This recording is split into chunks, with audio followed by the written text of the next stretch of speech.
భయము లేదు, దిగులే లేదు. నా జీవితమంతా ప్రభు చేతిలో. నిరాశ నన్నెన్నడు ముట్టలేదు. నిరీక్షణతో అనుదినం సాగేదను.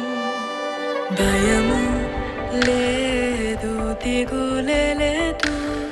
నా జీవితమంతా ప్రభు చేతిలో. నిరాశ నన్ను